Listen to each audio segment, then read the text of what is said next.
Hello, hello, soyez les bienvenus. Lundi 7 avril, comprendre l'amour de Dieu. Donc, la Genèse lance les bases de la puissance de l'amour de Dieu pour chacun d'entre nous avec l'histoire d'Abraham et son fils Isaac. Mes amis, c'est l'une des histoires de la Bible les plus puissantes par rapport à l'amour. Puisque non seulement l'amour de Dieu envers nous, mais la capacité qu'a eu Abraham, un être humain comme chacun d'entre nous, d'aller jusqu'au bout de cette demande de Dieu, de offrir son propre fils en sacrifice par amour à Dieu, tout en croyant qu'il serait ressuscité, je ne sais pas, mais je pense rapidement après. Donc comment il a eu ce courage? Moi, étant père de 2 enfants, j'ai beaucoup de peine avec cette demande de la part de Dieu. Est-ce que j'aurais pu faire ça? Je ne pense pas. Je ne pense pas que ma foi soit aussi puissante pour faire une telle chose. Donc Abraham avait une consécration, une confiance en Dieu qui me dépasse. Et donc entendre cette voix qui dit ne faites pas ça, ne touche pas à ton fils, on verra ça demain. C'est bien de... J'avais pas remarqué, mais la première fois où, comme l'auteur de la leçon nous dit, qu'on va mentionner l'amour dans la Bible, c'est justement dans cette histoire, Genèse 22, qui dit « Dieu dit, prends ton fils, ton unique, celui que tu aimes, Isaac, va-t'en au pays de Morija, et là, offre-le en holocauste sur l'une des montagnes que je te dirai. Voilà, celui que tu aimes. » Donc, cet amour et cette capacité d'offrir son propre fils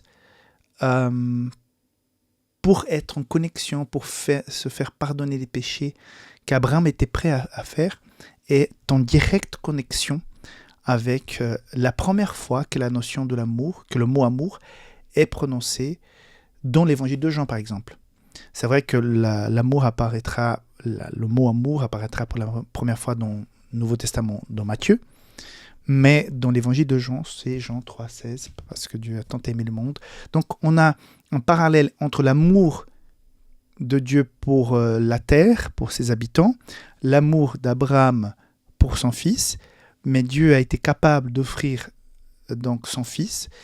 Abraham était aussi capable, mais Dieu n'a jamais demandé ça à un être humain. Et au moment où il devait passer à l'acte, il y a le Fils de Dieu, symbolisé par cette bête qui a été retrouvée, qui va donc l'emplacer. On va parler de ça plus demain. Mais cette notion de l'amour qu'on retrouve dans la Bible, c'est un amour qui pense aux autres. D'ailleurs, il y a une phrase dans la leçon qui est très intéressante. La culture populaire tend à promouvoir une compréhension de l'amour qui se concentre sur l'accomplissement personnel. C'est-à-dire, si je me sens bien, si on me traite bien, si on me considère, si on me flatte, si on me met au centre, je sens l'amour, c'est ça l'amour que je cherche. À partir du moment où je dois me donner, penser aux autres, la véritable beauté de la relation dans la famille, c'est quand le mari donne plus d'importance à la femme, essaie de la chérir, de l'accompagner. Et quand la femme fait pareil vis-à-vis de l'homme, quand elle se dit « mais qu'est-ce que je peux faire pour l'aider ?» Quand les parents pensent aux enfants, bien sûr il faut être juste, équilibré et tout ça, mais quand les parents aiment véritablement ces enfants, quand les enfants aiment véritablement les parents, ils pensent « que pourrait-on faire pour rendre heureux nos parents, ma mère, mon père ?» Ça c'est pour moi le summum de l'amour. Quand on aime vraiment, on se donne. On compte pas, parce qu'on fait par amour, pas par obligation. Ça, c'est la beauté de l'amour que Dieu veut nous offrir, pas cet amour égoïste. Voilà le thème principal de la leçon d'aujourd'hui. Il est question aussi des premières fois où c'est mentionné dans le Nouveau Testament, l'amour comme je vous ai mentionné déjà aussi. Mais voilà, que l'amour de ce Dieu merveilleux qu'on découvre dans la Genèse, dans le chapitre 22, dans cette histoire incroyable d'Abraham et son fils Isaac, puisse être appliqué plus tard.